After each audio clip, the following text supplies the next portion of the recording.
విఠలా విఠలా.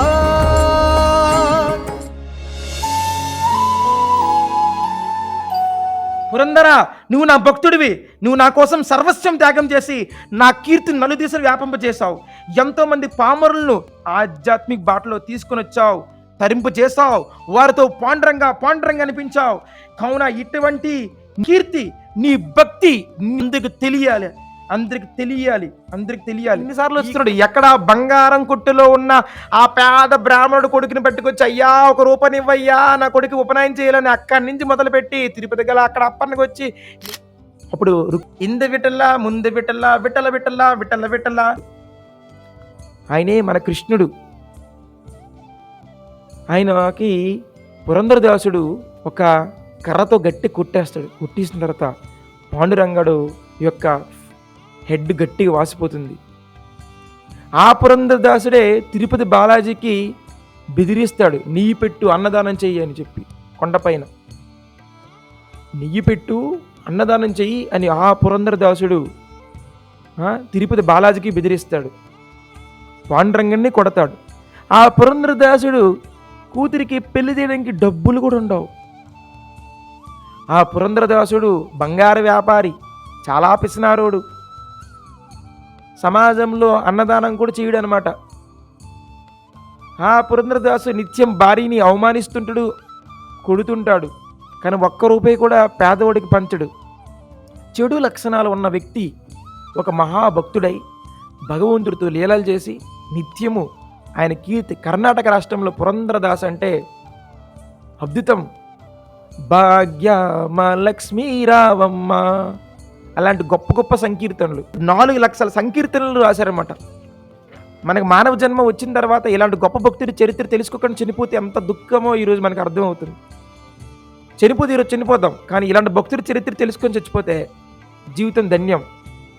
అలాంటి తిరుపతి బాలాజీ పాండురంగడితో లీల చేసిన ఆ మహానుభావుడిని ఈరోజు తనివి తీరగా మనము ఆయన లీలలు అని వృత్తాంతం, వాళ్ళ భార్యతో జరిగిన లీలలు, తన కూతురుని ఎలా పెళ్లి చేశాడు, తన కూతురులు అత్తారింటి ఎలాగ అవమానించారు, ఆయన అవమానాలు ఎలా పడ్డారు, తినడానికి తిండి లేదు, అంత పెద్ద ధనవంతుడు తినడానికి తిండి లేకుండా చేతిలో వీణ పెట్టుకొని సంకీర్తనకి వెళ్ళిపోయాడు ఊరున. తన భార్య ఒక మహాభక్తురాలు, గొప్ప భక్తురాలు భార్య జీవితంలో ఉంటే ఎలాంటి భర్త అయినా మారిపోతారు అని చరిత్రకి చెప్పిన ఈ యొక్క గాథ. సాధారణంగా అలాంటి భర్త ఉంటే జనాలు ఇప్పుడు నేటి కాలంలో విడాకలు తీసుకుని విడిపోతే వెళ్ళిపోతారు అన్నమాట. ఏదైనా సమస్య వచ్చినప్పుడు జంప్ అయిపోతారు. కానీ ఈ భార్య నిల్చున్నది, నేను భక్తితో, నా భక్తి శ్రద్ధలతో నేను తపస్సు చేసి నేను భర్తను మార్చుకుంటా, నాకు పాండురంగుడు అలాంటి శక్తిని ఇవ్వుగా. కానీ పాండురంగడిని నిత్యం కొలుస్తున్న అలాంటి భార్య చరిత్ర. వాళ్ళ భార్య పేరు సరస్వతి బాయ్, ఆయన పేరు పురంధరదాస, వాళ్ళ పుట్టిన కూతురి పేరు రుక్మిణిబాయి. ఇలాంటి గొప్ప లీల 1442 సంవత్సరంలో పురంధరదాసు జన్మ తీసుకోవడం జరుగుతుంది. మహారాష్ట్రలో పురంధరుడు అని ఇప్పుడు ఆ గ్రామం, ఆ పేరు మీద ఆయన పేరు మీద ఆ గ్రామంకి పురంధగడ అని పేరు, ఊరి పేరు. అది మహారాష్ట్రలో పూణే దగ్గర ఉంది. 1484, 82, 84 ఆ సంవత్సరంలో వృత్తాంతం అనమాట. వాళ్ళ నాన్నగారి పేరు పురంద విఠల పంతు పురంద, వాళ్ళ అమ్మగారి పేరు లక్ష్మీబాయి. వాళ్ళు చిన్నప్పటి నుంచి చక్కగా బ్రాహ్మణులు. నిరంతరం వాళ్ళ అమ్మగారు ఎన్నో తపస్సులు చేస్తే ఈ పిల్లవాడు జన్మిస్తాడు. సో ఆయన పేరు మగ శిశువుగా పుడతాడు కాబట్టి ఆయన పేరు శ్రీనివాస్ అని పేరు నామకరణం జరిగింది, శ్రీనివాస. మరి శ్రీనివాసుడు పురంధరదాసుడు ఎట్లా అయ్యాడు? ఆ శ్రీనివాసుడికి మన సాంప్రదాయంలో గురువు శ్రీ వ్యాసరాజ తీర్థులు. ఎవరి కీర్తి వల్ల అయితే నీడు తిరుపతి, సింహాచలం గొప్ప గొప్ప పెద్ద పెద్ద క్షేత్రాలు ఆవిర్భవించి పెద్ద పెద్ద మందిరాలు కట్టిన శ్రీకృష్ణ దేవరాయలకి గురువు అయిన మన గురు పరంపర ఆచార్యులు శ్రీ వ్యాసరాజ తీర్థులు.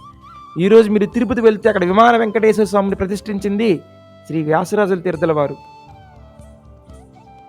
మన పరంపర ఆచార్యులు శ్రీ వెంకటేశ్వరుని చక్కగా చూసుకున్నారు. అలాంటి శ్రీనివాస్ ఆయన చిన్నప్పటి నుంచి బ్రాహ్మణుడు అయినప్పటికీ వాళ్ళు వృత్తిరీత్యా ఎక్కడ పుట్టిన సంబంధం అనమాట. వృత్తి వాళ్ళు బిజినెస్ చేస్తుంటారు అనమాట. అంటే వైశ్య బిజినెస్. పుట్టింది బ్రాహ్మణ కులం అయినప్పటికీ చేస్తుంది వైశ్య. అంటే మనం ఎక్కడ పుట్టామని ఇంపార్టెంట్ కాదు, మనం చేసిన వృత్తి ఇంపార్టెంట్. ఈ కులంలో కూడా ఈ వృత్తి చేయాలని రూల్ లేదు. మనకి ఏ స్కిల్ ఉంటే అది చేయొచ్చు అనమాట. మీరు ఏ కులంలో పుట్టినా మీ స్కిల్లే మీ వృత్తి, అదే మీకు అన్నం పెడుతుంది అనమాట. సో వీళ్ళందరూ తల్లిదండ్రులు చక్కగా బంగారు వ్యాపారాన్ని వాళ్ళ కొడుకుకి అప్పచెప్పేస్తారు. నాయన నువ్వు చక్కగా బంగారు వ్యాపారాన్ని చేసుకోవాలి, ఎందుకంటే ఇదే మనకి ఇంటికి అన్నం పెడుతుందని చెప్పి పిల్లవాడు 16 సంవత్సరాల వరకు అసలు తేరిపోతారనమాట బంగారు వ్యాపారంలో. ఆయన బంగారు వ్యాపారం చేసుకుంటూ అందరికీ మంచి చాలా డబ్బులు పేరు ప్రతిష్టలు సంపాదిస్తాడు. 16 సంవత్సరాల వయసు పిల్లవాడు శ్రీనివాసుడు ఆయన బంగారు వ్యాపారంలో రాణిస్తారు. వాళ్ళు చక్కగా ఆ పిల్లవాడికి వయసు వచ్చింది కాబట్టి సరస్వతిబాయి అని మాతాజీతో పెళ్లి చేయడం జరుగుతుంది. సో పెళ్ళిళ్ళయ్యే కొత్తలో బాగానే ఉంది, కానీ ఆ భర్త చాలా పిసినారి వ్యక్తిగా ఉన్నాడు, ఎంతో డబ్బు సంపాదిస్తున్నాడు, కానీ ఈయన బ్రాహ్మణుడు, ఎవరు కూడా అన్నదానమే చేయడం లేదు. ఇలాంటి పిసినారి భర్త ఉన్నాడు అని చెప్పి భార్య ప్రతిరోజు ఏడ్చేదనమాట. ఒకసారి ఏమవుతుందంటే మరి ఆ భార్యకి ప్రెగ్నెన్సీ కాబట్టి వాళ్ళ అమ్మగారింటికి వెళ్ళిపోద్ది అనమాట సరస్వతిబాయి. ఓకే, శ్రీమంతం టైంలో భర్త కూడా కొంచెం డబ్బులు నగలు పెట్టి అన్నదానం చేయాలి కాబట్టి మరి మీకు శ్రీమంతం టైంలో ఆ భర్త నుంచి ఒక రూపాయి కూడా రావడం లేదనమాట. అరే ఎంత పెద్ద ధనవంతుడు, ఎంత బంగారు వ్యాపారం చేస్తున్నాడు, మరి శ్రీమంతం టైంలో మరి బిడ్డకి మంచి జరగాలంటే బ్రాహ్మణులకి అన్నదానం చేయాలి, మరి నా భర్త ఏమో ఒక రూపాయి కూడా ఇవ్వడం లేదు అని చెప్తారు. ఈ విషయం తెలుసుకుని తన పెళ్ళికి ఇచ్చిన కానుకల్ని అమ్మివేసి భర్తకి తెలియకుండా, ఎక్కడైతే నేను మళ్ళీ అన్నదానం చేస్తే భర్త ఎక్కడైతే నన్ను నిందిస్తారని చెప్పి భర్తకి తెలియకుండా సరస్వతిబాయి అన్నదానం చేస్తుంది. ఈ విధంగా శ్రీమంతం టైంలో కూడా ఆమె డబ్బులు వాళ్ళ భర్త ఇవ్వకపోయినా అన్నదానం చేస్తుంది. అండ్ వాళ్ళ తర్వాత పిల్ల పుట్టింది రుక్మిణిబాయి. తర్వాత వాళ్ళ ఇంటికి వెళ్ళడం జరిగింది. ఇంటికి వెళ్ళిన తర్వాత మరి పిల్ల పుట్టింది కాబట్టి అక్కడ ఊరిలో గ్రామస్తులకి పెద్ద విందు కార్యక్రమం పెట్టాలి. మరి ఆ కార్యక్రమం కూడా మరి ఈ శ్రీనివాస్ గారు చేయడం లేదు, పిసినారితో ఉండడం వల్ల. తర్వాత ఏం జరిగిందంటే అతిథి భాగ్యాలు వస్తున్నా కూడా ఎవరైనా ఇంటికి వస్తున్నా వాళ్ళకి సరిగ్గా అతిథి మర్యాదలు కూడా చేయడం లేదు, ఎందుకంటే ఆయన చాలా పిసినారి, డబ్బులు ఇవ్వట్లేదు అనమాట. ఈ విధంగా భార్య చాలా బాధపడుతుంది. ఇలాంటి భర్త కనీసం నేనుతో బ్రాహ్మణుడు పెళ్లి చేసుకున్నాను కానీ ఒక్క రూపాయి కూడా జోబుని తీయట్లేదు, అయ్యో అని చెప్పి ఆయన భార్య చాలా బాధపడుతుంది. నిత్యం పాండురంగ దర్శనం, పొద్దున్నే పాండురంగ దర్శనంకి వెళ్ళి ఏడుస్తున్నాను వాడు పాండురంగ దగ్గరికి కాళ్ళు పట్టుకొని, నేను పెళ్లి చేసుకున్నాను కానీ వివాహం జరిగింది కానీ ఇప్పుడు వరకు నాకు ఆనందంగా లేదు, నాకేమో సేవ చేయాలని చాలా ఇంట్రెస్ట్, కానీ మరి నా భర్త ఏమో ఒక్క రూపాయి తీస్తుంటే ఆయన అరుస్తున్నాడు, తిడుతున్నాడు, నేను అవమానాలు తట్టుకోలేకపోతున్నా, ఈ భర్తతో ఎట్లా ఉండాలి పాండురంగ అని చెప్పి ప్రతిరోజు కాలు పట్టుకుని నేర్చేదనమాట కన్నీళ్ళతో. ఆ కన్నీళ్ళతో పాండురంగ పాదాలు కడిగి కడిగి కడిగి కడిగి పాండురంగ ఎప్పుడు దయ చూపుతావు, నా ఇల్లు ఎప్పుడు మారుతుంది, నా భర్త ఎప్పుడు మారుతాడు అని చెప్పి నిరంతరం ప్రతిరోజు పాండురంగ దగ్గరికి వెళ్ళి ఏడుచుకుంటుంది అనమాట. ఆయన ఏం ప్రయోజనం లేదు. ఇంకా లాస్ట్కి పాండురంగ పాదాల దగ్గరికి వెళ్ళి తన తలని గట్టిగా కొట్టేసి, ఇది ఇంక చివరి రోజు, ఈ రోజైనా నువ్వు నా భర్తను మార్చకపోతే నేను ఇంక బ్రతికుండా వేస్ట్, నాకు ఆనందం లేదు, ఎందుకంటే నాకేమో సేవ చేయాలని, ఆయనకేమో సేవ వద్దు, మరి నా బతికుండగా ఇంకెందుకు, జీవుడి యొక్క లక్ష్యము భగవంతుడి సేవ చేయడం, మరి ఆ సేవ భాగ్యం నాకు దొరకడం లేదు, అన్న ప్రసాదం వితరణ చేస్తానంటే చేయొద్దు అంటాడు ఈయన. ఎందుకు ఈ జీవితం, ఎందుకు ఇలాంటి వ్యక్తితో పెళ్లి చేయించావు, నేనేం తప్పు చేశానయ్యా అని చెప్పి ఆమె తీవ్రంగా ఏడుస్తుందనమాట. మరి భగవంతుడు మరి ఏడిస్తే మరి ఎలా ఊరుకుంటాడు, ఊరుకోడు కదా. లైఫ్లో జరిగే మార్పులు మీరు చూస్తుంటే ఉనికి పుడుతుందంటే గుండెల్లో. ఒకరోజు ఒక బ్రాహ్మణుడిగా ఒక వ్యక్తి వస్తాడు ఎవరి దగ్గరికి, శ్రీనివాస్ దగ్గరికి. ఆ శ్రీనివాసుడే పురంధరదాస్ ఎట్లా నేను చెప్తా, అది అయ్యే వృత్తాంతం. ప్రతి వ్యక్తికి మారుతాడు. నేను ఎలాగైతే మారాను, ఓకే, అందరూ మారుతారు అనమాట. లైఫ్లో టర్నింగ్ పాయింట్. మీరు ఎలాగ భక్తి జీవితంకి వచ్చి మారిపోయారు. ఈ శ్రీనివాస్ బంగారం కొట్లో బిజీగా ఉన్నప్పుడు ఒక పేద బ్రాహ్మణుడు తన కొడుకు పట్టుకుని వచ్చాడనమాట. అయ్యా శ్రీనివాస్, అయ్యా మీరు చాలా బంగారం వ్యాపారం చేస్తున్నారు. నా కొడుకు ఉపనయనం చేయాలయ్యా. ఒక్క రూపాయి కూడా దానం చేయండి అయ్యా. మీ పేరు చెప్పుకొని 10 రోజులు బతుకుతానయ్యా. ఏ వెళ్ళవయ్యా. ఒక్క రూపాయి కూడా నా దగ్గర లేదు. వెళ్ళు అంటాడనమాట. మళ్ళీ ఆ విధంగా ఆయన ఆ యొక్క పేద బ్రాహ్మణుడు వాళ్ళ కొడుకు పట్టుకొని 10 రోజులు నిరంతరం ఒక్క రూపాయినే ఇవ్వండి. మీరు బంగారం కొట్టేవాళ్ళు. ఆయన 10 రోజుల పాటు ఇవ్వరనమాట. అడుగుతుంటాడనమాట. అయినా ఇవ్వడు. ఈ సంగతి తన భార్య చూస్తుందనమాట. పాండురంగ ఏంటి పరీక్ష, ఒక్క రూపాయి కూడా ఈయన దానం చేయట్లేదు, ఇలాంటి పిసినారి నాకెందుకు చెప్పు అని చాలా ఏడుస్తుందనమాట. ఒకరోజు తన భర్త వేరే ఊరికి వెళ్తుంటే ఆ యొక్క పేద బ్రాహ్మణుడు వాళ్ళ ఇంటికి వస్తాడు. అమ్మా, నీ భర్తనే ఇవ్వడం లేదమ్మా, తల్లి నువ్వేనా ఒక రూపాయిని ఇవ్వండమ్మా. అదేంటి బ్రాహ్మణ గారు, మీరు ఇంత సహనంతో మీరు ఒక్క రూపాయి గురించి ప్రతిరోజు వస్తున్నారు బంగారం కొట్టుకి, మీకు మా భర్త మీకు ఇబ్బంది పెడితే క్షమించండి తను చెప్పి తన పెళ్ళికి ఇచ్చిన బంగారం ముక్కు పుడకను తీసేసేసి ఆ పేద బ్రాహ్మణుడికి ఇస్తారనమాట. ఆయన ఏం చేస్తాడు, పేద బ్రాహ్మణుడు ఆ ముక్కు పుడక తీసుకెళ్ళి ఆ శ్రీనివాస్ బంగారం షాప్ దగ్గరికి వెళ్తారనమాట. అయ్యా, నాకు ఒక ముక్కు పుడక ఉంది, ఈ ముక్కు పుడకని నీవు డబ్బులుగా మార్చి నాకు మొత్తం డబ్బులు అవసరం లేదు, నా ఉపనయనం కావాల్సిన ఒక 10 రూపాయలు కావాలి, రిమైనర్ డబ్బులు మీ దగ్గర ఉంచుకోండి, ముక్కు పుడక డబ్బులు, కానీ ఆ 10 రూపాయలు ఇస్తే చాలు, నాకు ఎక్కువ డబ్బులు ఆశించడం లేదు. ఆయన శ్రీనివాస్ అంటాడు అనమాట. అబ్బా, భలే వ్యాపారం దొరికింది పొద్దున్న, భలే ఉంది ముక్కు పుడక అని చెప్పి ఆ ముక్కు పుడక తీసుకుంటాడు అనమాట. ఆ డబ్బులు ఇస్తాను అనే లోపల ఆ ముక్కు పుడక చూసి చెక్ చేస్తారనమాట. అరే, ఇది నా భార్య, ఇది నేను చేయించా, ఇది నా భార్యలో ఉంది, ఇలాంటి కాస్ట్లీ ముక్కు పుడక ఈ ఊర్లో ఎవరు వాడరు, నా కుటుంబమే వాడుతుంది, నా భార్య ముక్కు పుడక, ఇలాంటి ముక్కు పుడక ప్రపంచంలో లేదు.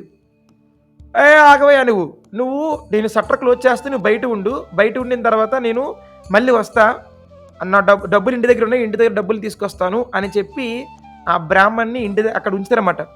ఆ ముక్కు పుడకని చక్కగా మొత్తం డోర్ క్లోజ్ చేసి 5 తాళాలు వేస్తాడు. 5 తాళాలు ఆ బ్రాహ్మణ్ని బయట విడిచిపెడతారు. ముక్కు పుడక ఆ బంగారు సభలు వదిలేస్తారు. అక్కడ పెట్టి ఇప్పుడు ఈ శ్రీనివాసు ఇంటికెళ్ళి భార్య దగ్గరికి వెళ్తారన్నమాట. చూస్తారు, ముక్కు పుడక కనిపించదు. నీ ముక్కు పుడక లేది. ఫస్ట్ కూలు కడతారన్నమాట. ఆమెకు భయం వేస్తున్నాం, అబద్ధం చెప్పకూడదు, ఏం చేయాలి అర్థం కావట్లేదు. ముక్కు పుడక లేది. రెండోసారి ఆయన అసలు డబ్బులు ఎంత తప్పైనా గడ్డగడ అరిచేస్తాడు. అంటే భయపడిపోయి, నేను స్నానంకి వెళ్ళేటప్పుడు ముక్కు పుడకను ఒక కుండలో పెట్టానండి అని చెప్తానమాట. తీసుకురా అబద్ధం చెప్తావా, నిజం చెప్తావు, అబద్ధం చెప్తావు, ఎంత ధైర్యం నీకు, ఎంత కష్టపడి ముక్కుపొడక చేస్తే ముక్కుపొడక బాగట్టుకుంటావు, ఎంత ధైర్యం నీకు, కమాన్ ముక్కుపొడక చూపిస్తావు లేదా భర్త పేచి పెట్టి గొడవ చేస్తారు, గట్టిగా అరుస్తాడు.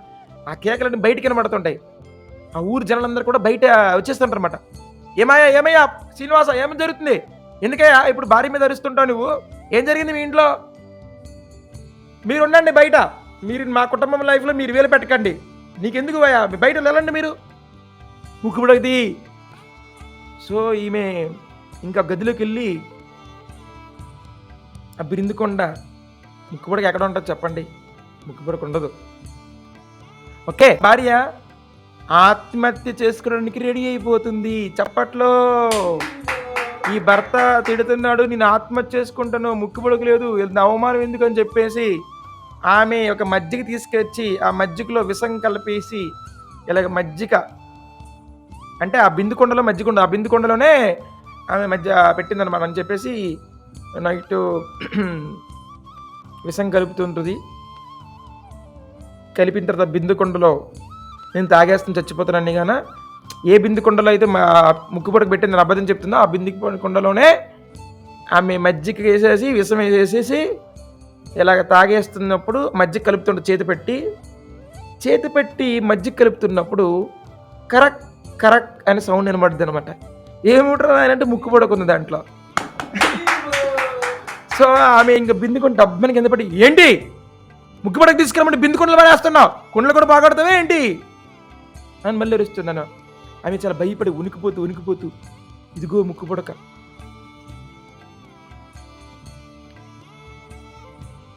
ముక్కుపుడక ఇచ్చి ఇంకా ఏడ్చుకుంటూ, పాండురంగా ఈ క్షణంలో నీ ముక్కుపుడక ఆ బ్రాహ్మణికి ఇచ్చినట్టు నీకు తెలుసు, ఇందులో ముక్కుపుడక ఎలాగొచ్చింది తెలియదు, నేను మరణించిన అని తెలిసి నువ్వు మా ఇంటికి ఎలాగొచ్చావో తెలీదు, ఆ బిందుకొండలు ముక్కుపొడికి ఎలా పెట్టావు తెలీదు ఆమె చెప్పి ఇంకా డోర్లు క్లోజ్ చేసుకుని ఏడ్చేసి ఇంక భర్త మీద డోర్ క్లోజ్ చేసేది అనమాట. ఏడ్చేసి వాళ్ళ ఇంట్లో పాండంగా ఫోటోల దగ్గరికి వచ్చి కూర్చుని రోజంతా ఏడుస్తుంటుంది అనమాట. ఈ భర్త వెంటనే ముక్కుపొడకు తీసుకుని పరిగెట్టి వెళ్తాడు. వెళ్ళిన తర్వాత ఇదిగో బ్యామన్ ఇంకా ఉన్నావా, నువ్వు ఆగు నీ పని ఉంటుంది అని చెప్పేసి ఆయనతో కోపపడేసి డోర్లు షట్టర్లు తీసేసి ఇలా ఓపెన్ చేస్తారికి ఆ లోపల ఆ ముక్కు పుడక ఉండదు. 5 తాళాలు వేసాడు, తాళాలు ఈయన దగ్గరే ఉన్నాయి, ముక్కు పుడకేమీ లేదు. ఆయన అవక్కైపోతాడు. ఎందుకు ఎలా ఎవరు చేశారు ఏంటి ఏంటి ఏంటి ఏంటి ఎలా జరిగింది నా భార్య ఇంటి దగ్గర ఉంది, తాళం వేసినట్టుంది, బ్రాహ్మణ్ బయట ఉన్నాడు, ముక్కు పుడకేమో ఇక్కడ నిన్ను పెట్టేళ్ళాను, నా కళ్ళు ముందు జరిగింది ఎలా జరిగింది ఏంటి ఎందుకు ఆయన ఇసు మ్యాడ్ అనమాట. ఇంటికి ఇంక ఆ రోజంతా తినడం మానేసి ఇంటికి వచ్చి డోర్ కొట్టి తన భార్యకు డోర్ ఏం చేస్తే ఆయన అర్థం కావట్లేదు ఏం జరిగింది అని చెప్పి ఇల్లు అంతా ఆ రోజు ఆయన షాక్లో ఉంటాడు అనమాట. తీవ్రమైన మనోవేదన గురైపోయి భర్త ఎందుకు ఇలాగ అయిపోతుండు, మరి పాండ్రంగుడు చేశాడు అని చెప్తే నమ్ముతాడో లేదో, ఎందుకంటే పిసినారి తత్వంలో ఉన్నాడు.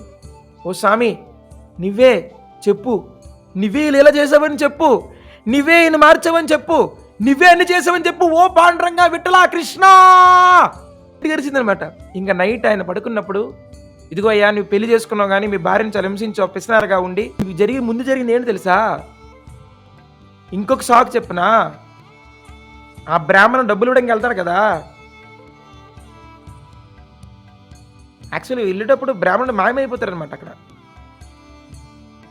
బ్రాహ్మణుడు మాయమైపోతాడు, బ్రాహ్మణుడు కనిపించడు, వాళ్ళ కొడుకు కనిపించడు. అండ్ ఒకటి సాకు మీద సాకు తగులుతుంది ఆయనకి. ఆ సాకులో నైట్ అంతా కళ్ళంతా పాండురంగడు మీ ఇంటికి 10 రోజుల నుంచి నేను తినకుండా ఒక పిల్లవాడు సహాయంతో ₹1 కోసం వేడుకున్నది నేనే ఆ పాండురంగడిని. నువ్వు చూడయ్యా నీ భార్య ఎంత ఏడుస్తుంది, నువ్వు కొంచెం కూడా పిసినార్థం పోగొట్టుకు, అందుకే నేనే దిగొచ్చు. మీ భార్య ప్రతిరోజు ఏడ్చేర్చిన పాదాలు పడి అభిషేకం చేస్తుంది కన్నీళ్ళతో, నేను ఎలా చూస్తూ ఉంటా. నువ్వేమో నేను విగ్రహం అనుకుంటున్నావు, నేను సర్వస్వం నేను వ్యాపించున్నా, నీకు తెలీదా?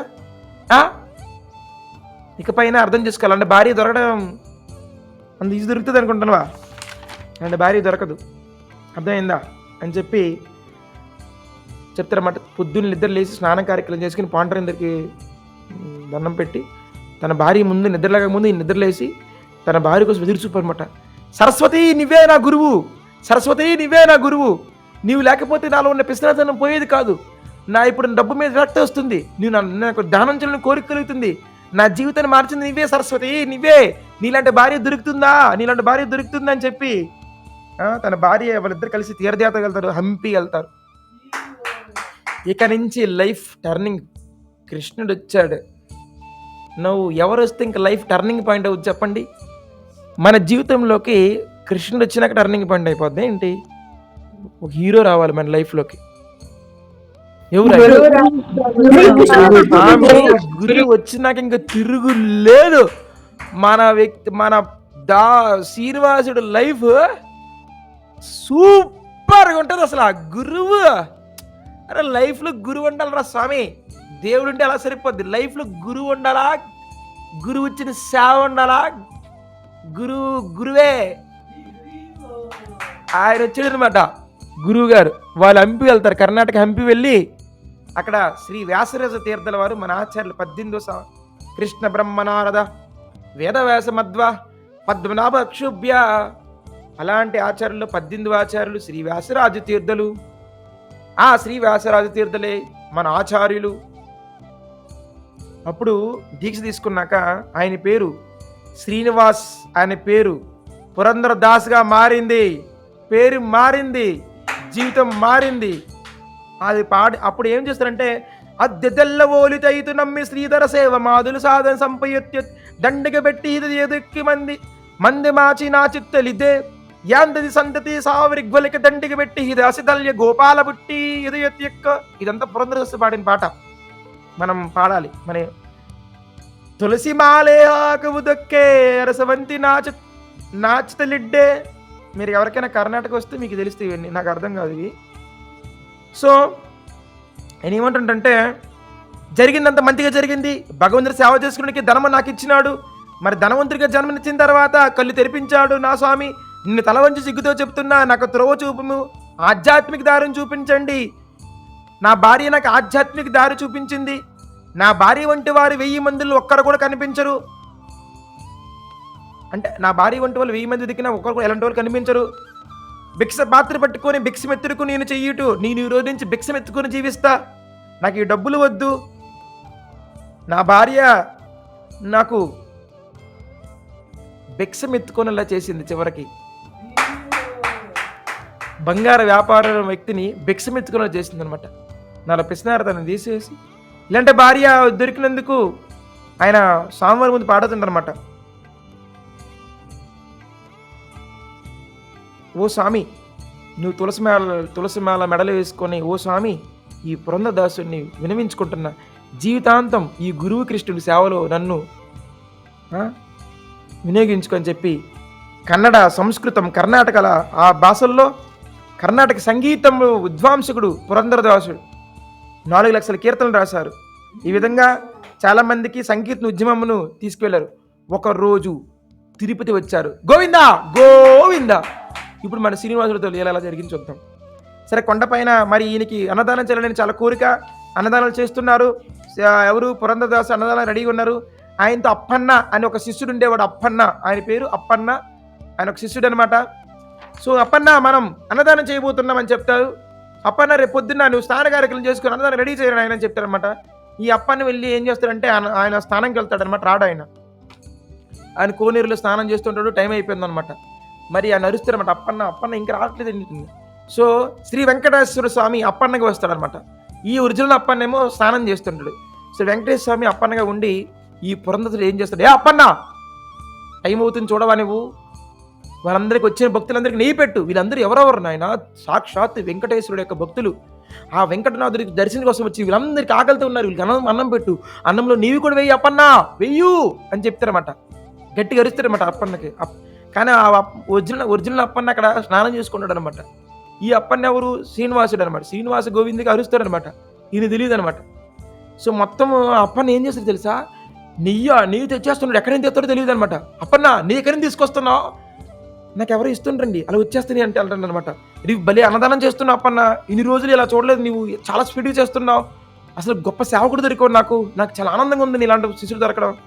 ఆయన వచ్చినందరికీ అప్పన్న అన్నదానం చేసేస్తుంటారన్నమాట. అందరికీ కమాన స్పీడ్గా నెయ్యి వేసి, కన్నం పెట్టి, కూర వేసి, పప్పు వేసి ఒక్కడే సర్వీస్ చేస్తారు. టక చేసేస్తుంటాడు అనమాట. సో తర్వాత అప్పన్న వెళ్తాడు అనమాట సైడ్కి. తర్వాత ఈ అప్పన్న వస్తాడనమాట స్నానం చేసుకుని. ఏంటి అప్పన్న మళ్ళీ స్నానం చేసావు? నేను మళ్ళీ స్నానం చేయడం ఏంటండి, నేను కోనేరులో కొంచెం ఎక్కువసేపు స్నానం చేశాను తిరుపతి అని చెప్పి. అదేంటి మరి ఇంతవరకు అన్నదానం చేసింది ఎవరు? నువ్వు కాదా? నువ్వు అనుకున్నానే. మరి నువ్వెవరు? నువ్వు ఒరిజినల్ అప్పన్నవా? మరి ఆయన ఎవరు? ఏమో అయ్యా నాకు తెలీదు, నాకు భయపెట్టించకండి, నేను ఇప్పుడు వచ్చాను స్నానం చేసి. నాకు అర్థం కావట్లేదు అనమాట. ఇంతమంది అప్పన్న అండ్ రిలైజ్డ్ ఇది ఎవరో కాదు, సాక్షాత్ శ్రీహరి, శ్రీనివాసుడు, వెంకటేశ్వరుడు, బాలాజీ. ఈ విధంగా మరి పురంధరదాసు అట్లాంటి లీలలు చేశాడు. చూడండి, ఒక భార్య కన్నీళ్ళతో కాలు తడిపితే భర్త మారాడు. అలాంటి భర్తతో కూడా భార్య వల్ల చేసే భక్తి వల్ల భర్త కూడా లీలలు జరుగుతున్నాయి, మహాకీర్తి గాంధించి. ఈరోజు వాళ్ళ భార్య పేరు తెలియదు కర్ణాటక రాష్ట్రంలో. పురంధరదాసు అంటే ఎంత పేరు అసలు. కానడ రాజా పండరీచా, కానడ రాజా పండరీచా అని ఒక సంకీర్తన అన్నమాట. రాజా పండరీచుడు, కానడ. ఆ సంగీతం వింటుంటే మనకి వైబ్రేషన్ వస్తాయి, మీకు పంపిస్తా. ఆ విధంగా అలాంటిగా పురంధరదాసు విఠల దగ్గరికి వెళ్ళా. ఇంకా విఠల దగ్గరికి వెళ్తే ఇంక ఎలా ఉంటుంది. ఇప్పుడే తిరుపతి వెళ్ళాడు, మళ్ళీ చెన్నకేశవ టెంపుల్కి వెళ్ళాడు హంపీలో. అక్కడ కూడా బాలకృష్ణుడి రూపంలో స్వామివారు ఆయన దర్శనం ఇచ్చారు. అంత బాగా జరిగింది. ఇప్పుడు ఇంకా అదిరిపోద్ది. మనం ఇంకా 10 నిమిషాల తరగతి పూర్తి చేద్దాం. ఇప్పుడు ఆ పురంధరదాసు పండరపురం వెళ్తాడు. ఇక్కడ నుంచి ఉంటుంది లీలా. స్వామి సూపర్. ఇది విన్నాక మీరు ఇంట్లో కూర్చోరు, అందరు టికెట్లు బుక్ చేసుకుని పండరపురం వెళ్ళిపోతారు. నిజంగా వెళ్ళాలని కోరుకున్న వాళ్ళు, బయట వెళ్ళరండి. డబ్బులున్నా వెళ్ళలేము, అంత ఈజీ కాదు స్వామి దర్శనం. ఈ విధంగా తిరుపతి నుంచి పండ్రపురం వెళ్ళాలని నిర్ణయించుకుంటారు. నా మాడిది కర్మ బలవంతి వారదే ఆయన అంటుంటారనమాట. ఓ దేవదేవా గరుడు వాహనం ఎక్కి అని చెప్తారనమాట. ఎవరిది? శ్రీ వెంకటేశ్వరతో మాట్లాడుతుంటారు అనమాట ఆయన. ఆయన చెప్పి, ఏ ధీర రక్షక, ఏ గోవింద శ్రీనివాస, నీ నామస్మరణం చేయకుండా కాలం వృద్ధం చేస్తున్నా, నీ నామం చేయట్లేదు గోవింద, ఈ మానవ జన్మ తీసుకున్నా చేయట్లేదు, అయ్యో. అది గన్నం పెట్టలేను నేను, కానీ ఈరోజు పెట్టడం జరిగింది. ఒక్క క్షణం కూడా పరస్త్రీ వ్యామోహం కూడా, అయ్యో నాకు చెడు ఆలోచనలు వస్తున్నాయి, బుద్ధిహీనుణ్ణి, హే గరుడు వాహన, హే శ్రీనివాస, నువ్వు ఇక్కడ ఉన్నావు, వేడుకొండలవాడ వెంకటేశ గోవింద ఇక్కడ ఉన్నావు తండ్రి, నన్ను ఎట్లా రక్షిస్తావు? నువ్వు ఇక్కడికి వచ్చి అన్నదానం చేసావు, అప్పన్నగా వచ్చావు, నాకు అన్నపానములుగా వచ్చి అన్నం లోటిల్లు మొత్తం తీసుకున్న ధర్మాలు ఎలా చేయాలో చెప్పావు, నిన్ను స్మరించలేకపోతున్నా, అయ్యయ్యో ధనముతో కుక్క వాళ్ళ ఇల్లులు తిరుగుతుంటున్నానా, నన్ను క్షమించి నీ దాసునిగా స్వీకరించి, ఏ మన్మథ జానక, నాకు నువ్వు తప్ప వేరేవారు లేరు అన్నరబ్బరకు ఆధార వెన్నగిల్ల పన్నగ సైనా శ్రీ పురందర విట్టలా, ఈ పండగ సైన పురందర విట్టల నేను వేడుకుంటున్నా, స్వామి శ్రీనివాస నన్ను మర్చిపోకు ప్లీజ్, గోవింద నేనేం తప్పు చేస్తున్నా ప్లీజ్ నన్ను మార్చు ప్లీజ్, నువ్వు ఇక్కడ ఉన్నావు, కొండపై నిలిచి ఉన్నావు గోవింద ఏడుకొండలోడా అని చెప్పి ఆయన అంతా అది మనకి ఎక్కడున్న భక్తి. 4-5 గంటలు సంకీర్తన ఎగిరి గెంతులు వేసుకుంటూ మహాప్రభులు వారు ఒక భక్తుడి ఆవేశంతో హరే కృష్ణ కీర్తనలు చేసుకుంటూ గట్టిగా అసలు ఎగిరి అసలు మహాప్రభు అసలు పాండురంగాన్ని చూసి ఒక తీవ్రమైన, అందుకే అది నాద బ్రహ్మక్షేత్రం శ్రీ పండరీపుర విట్టల. కూతురి పేరు రుక్మిణిబాయి, కూతురి పేరు మరి మనం కూతురిని పెళ్లి చేసిస్తే మనం ఇంకా వాళ్ళ భార్య ఇద్దరు కలిసి వాళ్ళు తీర్థయాత్రకు వెళ్ళొచ్చు అని చెప్పి కూతురిని పెళ్లి చేస్తారు. అండ్ మరి ఆయన దగ్గర ఏం డబ్బులు లేవు, అయినా కూడా పెళ్లి చేసినప్పుడు కొంచెం డబ్బులు ఉండేవి, ఆయన కొంచెం పెట్టుకునేవి. పెళ్లి అయిపోయింది, ఇంకా డబ్బులు లేవు, సో కూతురు పెళ్లి చేసుకుని పంపించారు. నవ్వులిద్దరు భార్య భర్తలు కూడా పండ్రపురం వెళ్ళి ఆ పండ్రపురంలో చక్కగా స్వామివారి సేవలు నిమగ్నమై ఉంటారు అనమాట. సో నవ్వు అక్కడ పండ్రపురంలో పురంద్ర కంబ అని ఒక ప్లేస్ ఉంటుంది, పురంద్ర కంబ అని. అక్కడ మీరు పండ్రపురం వెళ్ళాక ఒక స్తంభానికి అందరూ కౌగిలించుకుంటుంటారు. ఒకప్పుడు అది వెండితో చేశారనమాట. నేను మొన్న వెళ్ళేటప్పుడు దగ్గర నిల్చొని సంకీర్తన చేస్తారు ఆ గుడిలో. మీకు వీడియో చూపిస్తాను, తర్వాత పంపిస్తాను. చేసినప్పుడు ఆ స్తంభం కొంచెం రైట్ సైడ్ ఉంటుంది అనమాట స్వామివారికి. ఆయన మూర్తి ఎలా ఉంటుందా తనకలు ఎలా తిప్పుతాడు అనమాట, ఇటు ఫేస్ ఎలా తిప్పి తను సంకీర్తన చేస్తాడు. అయ్యా తను వెళ్ళిపోయాక మళ్ళీ యాజిటీస్కి వచ్చేస్తుంది ఫేస్ పాండురంగ అనమాట. ఇలా చూస్తే వచ్చావరు ఆయన మొదలుపెట్టి కీర్తన కానడ రాజా పండరీచ, ఇంకా స్వామికి సంకీర్తిస్తే ఎలా ఉండడు. Okay super nice. స్వామి మంచి డాన్సర్ అనమాట. ఆయన నడుము మీద చేయి పెట్టుకుని మంచి డాన్స్ చేస్తారు. ఇట్స్ అ క్లాసికల్ డాన్సర్ స్వామి. కృష్ణుడు రాసమండ్రిలో గోపికలతో నృత్యం చేసినప్పుడు గోపికలు భయపడిపోతారు అనమాట. అరే ఈయనతో నేను కాళ్ళు కదలిపోతే మాయమైపోతాడు. గోపికలు ఎవరు? కృష్ణుడు హృదయం నుంచి పుట్టిన వాళ్ళు. గోపికలంతా బయట మామూలు అమ్మాయిలు కాదు. గోపికలందరూ కృష్ణుడు హృదయం నుంచి పుట్టిన వాళ్ళందరూ. తన ప్రేమ యొక్క అంశస్ చెప్పాలంటే తన ప్రతిబింబమే గోపిక. సామాన్యుడు ఏం చేస్తాడంటే అర్థం చేసుకోలేకపోతున్నాడు. ఏదో కృష్ణుడు శరీరం అనుకున్నప్పుడు వాడు భౌతిక శరీరం రూపొందుతారు కాబట్టి గోపికల్ని ఒక ఆడపిల్ల, కృష్ణుడు ఒక మగపిల్లవాడు, వాళ్ళిద్దరు కలిసి నృత్యం చేస్తారు అంటారు. బట్ గోపికలు ఎవరు? సాక్షాత్తు శ్రీ భగవాన్ యొక్క అంతరంగిక శక్తి యొక్క అంశస్. మినిమం ఆత్మతత్వం తెలియని వ్యక్తికి ఈ శరీరం చూస్తే కృష్ణుడు కామెంట్ చేస్తారు కాబట్టి హరే కృష్ణ మంత్రం జపం చేసినంత వరకు శ్రీకృష్ణుడు ఎవరికి తెలియనివ్వడు కూడా. మీరు ఎంత కామెంట్ చేసుకోండి కానీ భగవంతుడు ఓన్లీ భక్తులకి లొంగిపోతాడు కానీ బయటకు లొంగడు. తన జ్ఞానం ఓన్లీ గురు పరంపర అనే వ్యక్తులకే ఇస్తాడు. కాలండి మీరు చెక్ చేసుకోవచ్చు. ఈరోజు కృష్ణ గురించి నిరంతరం తెలుసుకుంటామంటే బికాస్ ఆఫ్ దిస్ ప్రభుపాద ఆచార శక్తి వల్ల. అంతేగాని ఆయన లేకపోతే ఈయన అర్థం కాదు మనకి ఈయన ఎందుకు 16 ఏళ్ళు పెళ్లి చేసుకున్నాడో అర్థం కాదు మీకు. అసలు మీకు ఏం అర్థం కాదు. బికాస్ ఆఫ్ ఈయన ఉన్న వాళ్ళు. ఈయన వస్తే ఈయన అర్థం అవుతాడా? ఈయన అర్థం కాడు మీకు. ఈయన రావాలి, ప్రభుపాద రావాలి. ఒక పాట పాడుతారన్నమాట.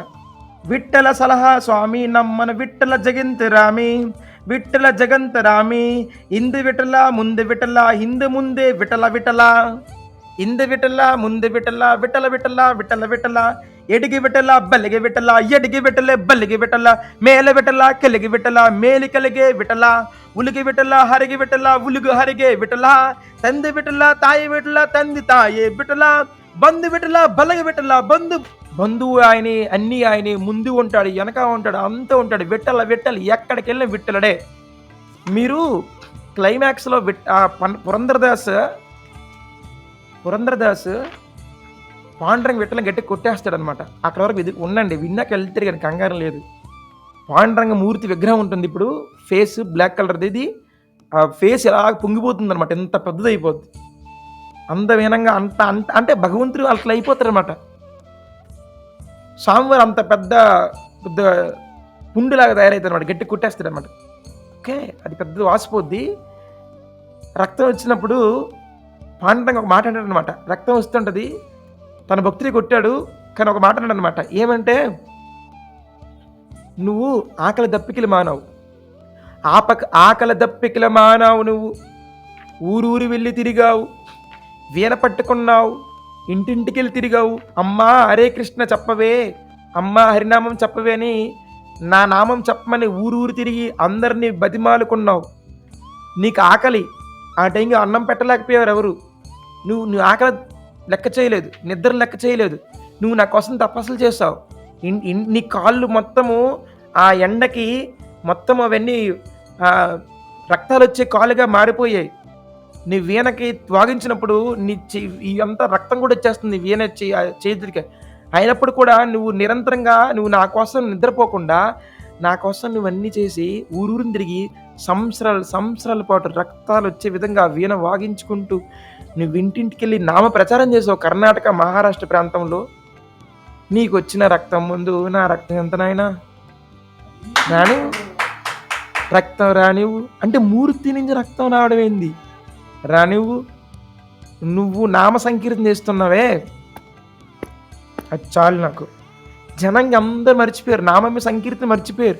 నామమే అన్నం పెడుతుందని కలియుగంలో మర్చిపోయి చాకరీలు చేసుకుంటున్నారు, పనులు చేసుకుంటున్నారు. పని డబ్బులు ఇవ్వచ్చు కానీ నామం నడిపిస్తుంది నాయన. పని చేస్తూ వచ్చే డబ్బులు కర్మలు తీలేవు, నామం నీకు నడిపిస్తే కర్మ తీసి నిన్ను క్షేమంగా చూసుకుంటుంది. జనము సంపాదన చేసుకోవచ్చు కానీ నామం పక్కనెట్టి సంపాదన చేసుకుంటున్నారు. అలాంటి వ్యక్తులకి దారి చూపించి నామం చేయించావు. నీలాంటి భక్తుడు నాకు ఎవరు లేరు, కమేదరికి నీలాంటి భక్తుడు ఉండడగాక హే పురందర అని చివరికి పలికే మాటలు అవి. ఆ కూతురికి శ్రీమంతంకి డబ్బులు పెట్టాలి వీళ్ళ అమ్మా నాన్న పురంధరదాస. సో ఆ కూతురు రుక్మిణిబాయి వాళ్ళ అత్త మామ ఉంటారు కదా, అంటే వాళ్ళేమో ఒక వ్యక్తిని కబురు పంపిస్తారు. నువ్వు పురంధరదాస్ ఇంటికి వెళ్ళి మీ కూతురు శ్రీమంతంకి వచ్చింది, మీరు పట్టు చీరలకు పెట్టుకొని రావాలి, అన్నదానం చేయాలి అంటారన్నమాట. ఆయన వచ్చి కబురు పంపిస్తే ఒక వ్యక్తి వస్తారన్నమాట, ఇంట్లో పని మనిషి. వచ్చిన తర్వాత ఏమవుతుందంటే పురంధరదాస్ దగ్గర ₹1 ఉండదు, తినలేదు వాళ్ళకి. ఇంక పట్టు చీరలు ఏంది, వాళ్ళ భార్య కూడా అసలు చిరిగిపోయిన బట్టలు, ఒకటే బట్ట కట్టుకుంటూ బతుకుతుంది ఆమె, చిరిగిపోయిన చీర వేసుకొని. అలాంటి బంగారు వ్యాపారం కొట్టేవాడు చూడండి ఎలాగైనాడు. భక్తులకి చిరిగిపోయిన చీరలైనా ఇల్లు లేకపోయినా వాళ్ళు హ్యాపీ. జనంగా తెలియట్లే వాళ్ళు ఏ స్థాయిలో భక్తులు ఉన్నారో. ఇప్పుడు తెలిసే స్థానం ఇప్పుడు తెలుస్తుంది. ఇక్కడి నుంచి పురంధరదాస్ ఒక లెవెల్ ఏందని పండ్రపురం చెప్పుకుంటుంది ఈరోజు. ఈ లీలలతో, ఈ 2 లీలలో మీ లైఫ్ని మార్చేస్తాయి. మీరు ఏదో అనుకుంటుంటారు భక్తి, ఇది చూడండి ఎడా, మీరు సిన్సియర్గా జపం చేయండి, ప్రభుపాది మీ ఇల్లు నడిపించేస్తాడు ఆయన. శ్రద్ధ, విశ్వాసం, నా గురువు నన్ను చూసుకుంటారని ఆ తీవ్రమైన శరణగతి లేనప్పుడు మీకు ఏం జరగవు. శరణగతి ముఖ్యం. ఒక పని మనిషాడు చూసి వీడి కంప్లైంట్ ఇస్తారన్నమాట. మీ వియ్యం కూడా ఉన్నాడే, మీ పురంధరుడు, మీ కోడలు నాన్న ఆయన ఇప్పుడు అంటే ఎగతాలు చేస్తారనమాట. అలాగా వియ్యంకుడు ఉన్నాడు, చాలా డబ్బు ఉన్నాడండి బాబు, ఎలాంటి వియ్యంకుడు దొరికాడు మీకు అంటే ఎగతాలు చేస్తాడు. అంత డబ్బులు లేక పాపం ఎగతాలు అనమాట. ఆయన మళ్ళీ మీ కోడకి బట్టలు పెడతాడు, మీ కోడకి శ్రీమంతం బట్టలు పెడతాడు ఆయన. అవును, మంచి పట్టు చీరలు తీసుకొస్తాను, 100 పట్టు చీరలు, తర్వాత మంచి కట్నాలు తీసుకొస్తున్నాడు మీ వియ్యంకుడు అని చెప్పి ఎగతాలన్నమాట. పాపం ఏమీ లేవు, ఇలా ఎగతాలు చేసేసి నవ్వుతూ ఎగతాలన్నమాట. వీళ్ళేమనుకుంటారు, అత్త ఓ అవును అనుకుంటారు అనమాట. ఇప్పుడు నిజంగా చెప్తున్నా, ఆ ఎవరైతే ఎగతాళి చేశాడో ఆయన సైడ్ కూర్చున్నాడు. వితిన్ 5 నిమిషాల్లో ఇంక పాండురంగ రుక్మిణీదేవి తట్టుకోలేకపోయిందనమాట. నా భక్తుడిని, నా కోసం ప్రాణం ఇచ్చిన వ్యక్తిని వీళ్ళు ఎగతాళి చేసుకుంటున్నారు. అప్పుడు రుక్మిణీదేవే వాళ్ళ భార్యగా పురంధరదాసు భార్యగా మారి, పాండురంగుడు పురంధరదాసుగా మారి వచ్చి, చీరలా ఇలా ఏసుకేస్తారా? అలాంటి చీరలు తీసుకొచ్చేస్తారా? పట్టు చీరలు, అన్నదానాలు, బంగారం, నగలు. బాబోయ్! వీళ్ళు పురంధరదాసు యొక్క వాళ్ళ యొక్క అపోజిట్ అంటే వాళ్ళ కూతురు యొక్క వాళ్ళ అత్తమామలు చూసి, ఎంత బంగారు కోడలమ్మ దొరికినావు నువ్వు, ఎంత చీరలు మా ఊర్లో ఎవరికి దొరకలే అని చెప్పి వాళ్ళ అత్తమ్మ ఆశ్చర్యం. వీడెవరైతే కంప్లైంట్ ఇచ్చాడో వీడికి పూనకాలు వస్తున్నాయి పిల్లవాడికి, ఈయన పని మనిషికి. ఈ విధంగా వాళ్ళ కూతురుతో అంటే రుక్మిణీదేవి పురంధరదాసు భార్యగా ఉంటారు కదా, రుక్మిణీదేవి వాళ్ళ కూతురుతో మాట్లాడుతుందన్నమాట. బాగున్నావమ్మా, నీకు మంచి బిడ్డ కలిగాక, నీకు అంత బాగుందమ్మా ఇక్కడ అత్తగారింట్లో, ఓకే అని చెప్పి వాళ్ళు వెళ్ళిపోతారు అనమాట. వెళ్ళిపోయిన తర్వాత ఒరిజినల్ పురంధరదాసుని వాళ్ళ భార్య ఇద్దరు వస్తారనమాట. చిరిగిపోయిన చీరలు వేసుకొని చిన్న తంబూరం పెట్టుకుని వస్తారనమాట. ఎవరు? ఒరిజినల్ మెయిన్ అయినా వచ్చేసారు. వాళ్ళు వచ్చేసి మొత్తం సర్దీసారు, అన్ని చేసి వెళ్ళిపోయారు కార్యక్రమం. వీళ్ళేమనుకుంటారు ఒరిజినల్ పురంధరదాస, మనం లేకుండా అన్ని బాగా అన్నదానాలు జరుగుతున్నాయి, నా కూతురి బాగా జరుగుతుంది, మనం పేద ప్రజలు, వాళ్ళ ఇంటికి కూడా అడుగు పెట్టే హక్కు లేదు, కానీ బాగా జరుగుతుంది, మనలాంటి పేదవాళ్ళకి ఇలాంటి కుటుంబం దొరకడం అదృష్టమని గొప్ప చెప్పుకుంటారనమాట. కానీ వెంటనే అతను కూతురు చూస్తున్నారన్నమాట, ఇంటి నుంచి బయటకు వచ్చి, అమ్మా బయట ఉండిపోయాయంటమ్మా, మీరు వెళ్ళిపోయారు అనుకున్నానే, రండమ్మా రండి అంటారనమాట. అదేంటి కూతురు ఎలా మాట్లాడుతుంది, ఇప్పుడే చూసిన వ్యక్తిలా మాట్లాడుతుంది నాతో, అమ్మ రాండమ్మా, ఎందుకు ఇక్కడ ఉండాలనుకుంటాను, రండి ఈరోజు నాతో ఉండిపోద్ది. వాళ్ళ అమ్మ ఏమనుకుంటుంది, ఇదేంటి మనం వచ్చింది ఇప్పుడు, మరి ఈ అమ్మాయి ఏంటి ఎలా పిలుస్తుంది నాకు.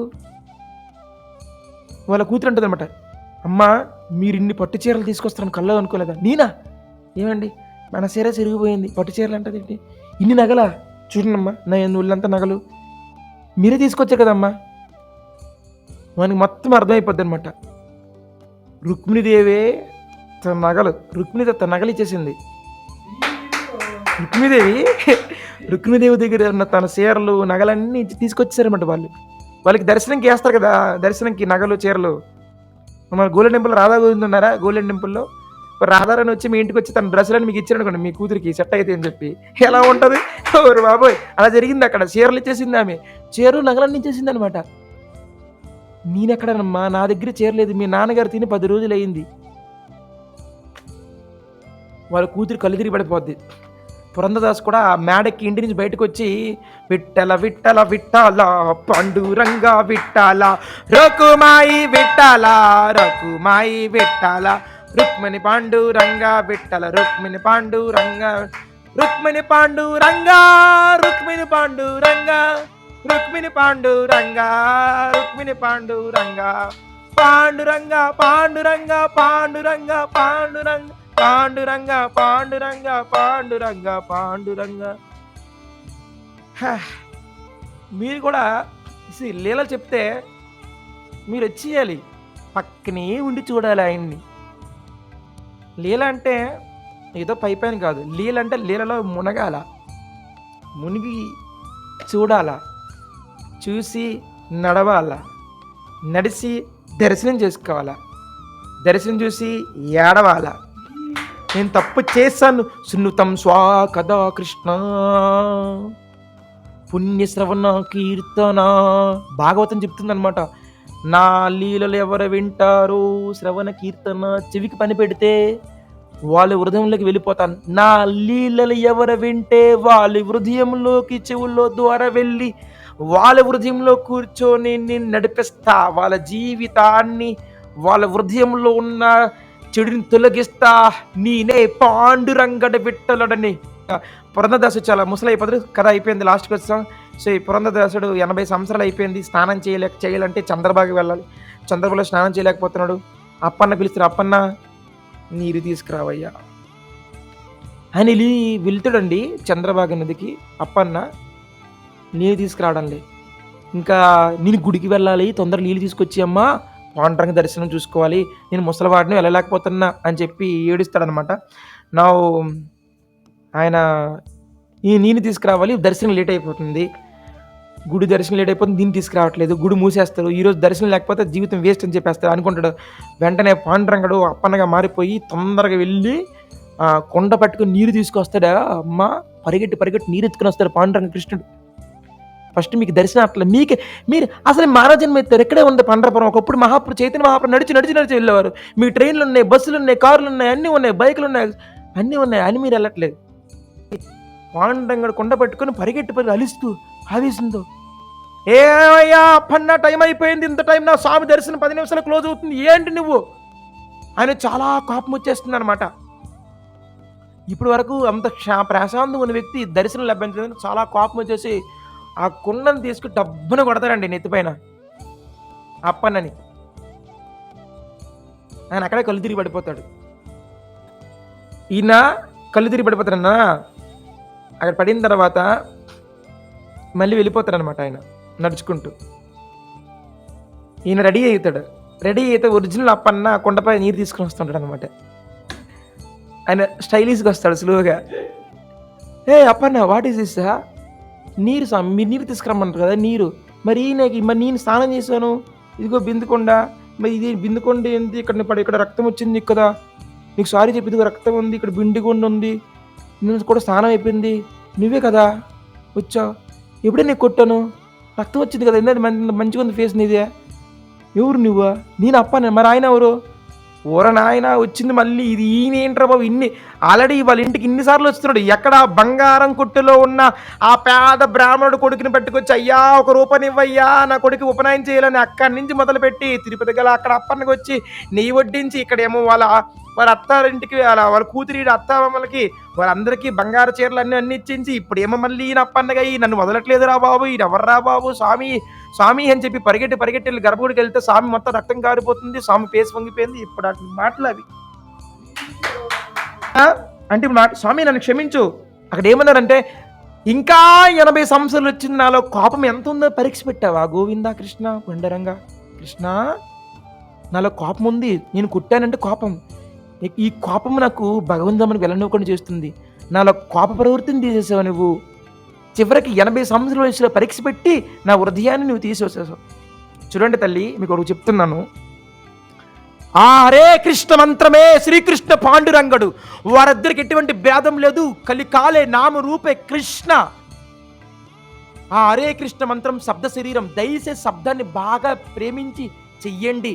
మీకు తెలీదు, ఎలాగైతే ఇక్కడ పురంధరదాసుడు పసిగట్టలేకపోయాడు, వచ్చింది అప్పన్న ఆయన విట్టలని, మీరు కూడా పసిగట్టలేకపోతుంది, వచ్చింది హరే కృష్ణ మంత్రము, అది అవతారము, కలియుగ అవతారము, ఈ వేదాలు ఘోషించాయి. ఇది కలియుగంలో భగవంతుడి నామము, హరే కృష్ణ కృష్ణ కృష్ణ హరే హరే, హరే రామ రామ రామ హరే హరే, శ్వాసిస్తుంది, రక్షిస్తుంది, చెడుని తొలగిస్తుంది, పవిత్ర సాధునాం వినాశ దుష్కృతం సంభవామి యుగ వచ్చేసాడు ఆయన. అది చెయ్యడం నా డ్యూటీ, ఒక భక్తుడిగా నా గురువు నాకు ఇచ్చారు, నామ సంకీర్తన చేయమని, నేను నాలుగుతో నామం ఓ సనాతన ధర్మ ఇది. హరే కృష్ణ కృష్ణ కృష్ణ హరే హరే, హరే రామ రామ రామ హరే హరే. జనంగా తెలియదు హరే కృష్ణ అవతారము, హరే కృష్ణ సాంప్రదాయం జనాలు తెలియదు, వాళ్ళు కామెంట్లు చేస్తారు, మనం పట్టించుకోము. వాళ్ళు ఎందుకంటే పాపం అజ్ఞానంతో ఉన్నారు, వాళ్ళ అజ్ఞానాన్ని మనం తప్పుగా చేయకండి. మీరు దయ పంచండి, దయతో నామం చెయ్యండి, భగవంతుడు లొంగిపోతాడు. అలాంటి మన హరే కృష్ణ ఒక సాంప్రదాయం అని, శ్రీవ్యాసరిద్దరు ఇలా 30 ప్రభుపాదని, వాళ్ళకి ఏమి తెలియదు, వాళ్ళకి తెలిసిందంతా దొంగ బాబాలు, దొంగ స్వామీజులు, అక్కడ అది జీవితంలో వెళ్ళిపోతున్నారు. నిజమైన భగవంతుడు శ్రీకృష్ణ దేవాదేవుడు శ్రీరాముడు పాండురంగ శ్రీనివాస గోవిందుడే దేవాది దేవుడు అని తెలియట్లే. ఇది తెలియకపోవడం వల్ల ఊర్లో జనాలు క్రిస్టియన్గా ముస్లింగా మారిపోతున్నారు. వాళ్ళకి తెలియజెప్పాలంటే తిరిగి మీరు నామ సంకీర్తన మొదలు పెట్టాలా, ఉద్యమం చేసి తీరాలా, వారందరికి తెలియజెప్పాలి మన స్వామి ఎంత దయగలవాడో, ఒక్కడే భగవంతుడు, ఆయనే శ్రీకృష్ణుడు. అది శ్రీకృష్ణ అంటే. పురందర, నువ్వు నా భక్తుడివి, నువ్వు నా కోసం సర్వస్వం త్యాగం చేసి నా కీర్తిని నలుదిశలు వ్యాపింపజేశావు. ఎంతోమంది పామరులను ఆత్మిక బాటలో తీసుకుని వచ్చావు, తరింపు చేసావు, వారితో పాండురంగా అనిపించావు. కావున ఇటువంటి నువ్వు ఇలాంటి చేసావు కాబట్టి నీ కీర్తి, నీ భక్తి, నీ లీలలు అందరికి తెలియాలి. ఈ గాయము ఉంటుంది పోతుంది, కానీ నువ్వు నీ ప్రేమతో నువ్వు నా గాయాన్ని చెరిపివేశావు అని చెప్పి స్వామి యొక్క ఫేస్ అనేది యాజ్ ఇట్ ఈజ్ గా మారిపోతుంది అనమాట.